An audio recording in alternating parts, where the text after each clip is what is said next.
Cedar Park police said that suspect Joseph Taylor has had previous reports of mental health issues.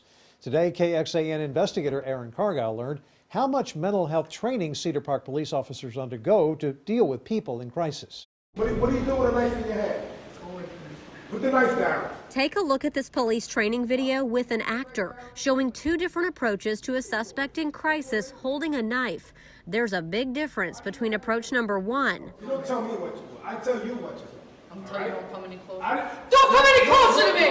I just told you don't come any closer! I tell you. You don't come any closer to me! Neither one, don't come any closer to me! I tell you what to do. And a number two. Forget all this that I have on, okay? Forget all this. Just look at me as somebody who's your friend, somebody who cares about you, somebody who wants to make sure that you don't hurt yourself. This is part of the mandatory mental health and de-escalation training every Cedar Park police officer is required to go through.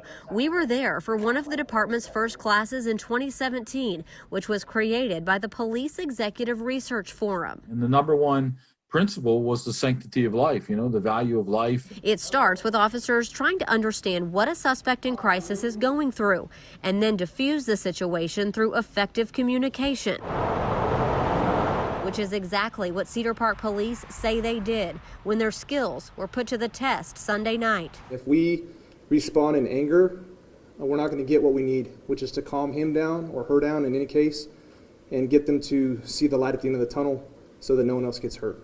So you have to keep your emotions in check, but you also have to remember the humanity of people. This is a situation in which you could have had loss of life. Karen Reynes with the National Alliance on Mental Illness commends the department. And it definitely takes a certain kind of training to ensure great outcomes in spite of the challenges that existed.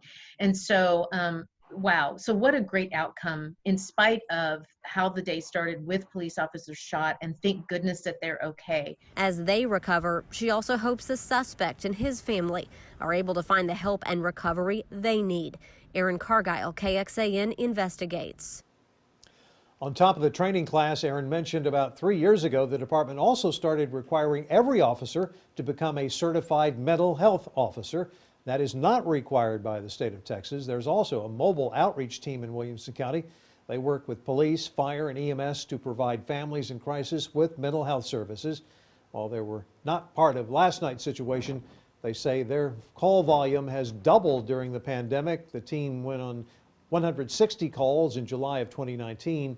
Last month, the team went on more than 300 calls. The executive director of the state's largest police labor union says the shooting is an example of why police departments need to be funded.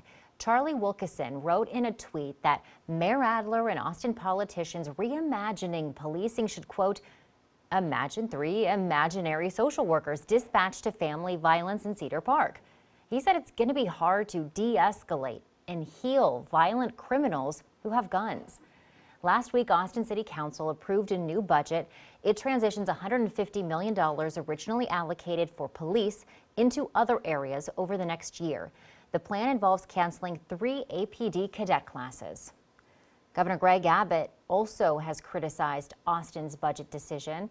His office says he'll announce a police funding proposal from Fort Worth tomorrow. We'll let you know what he says on air and online at KXAN.com.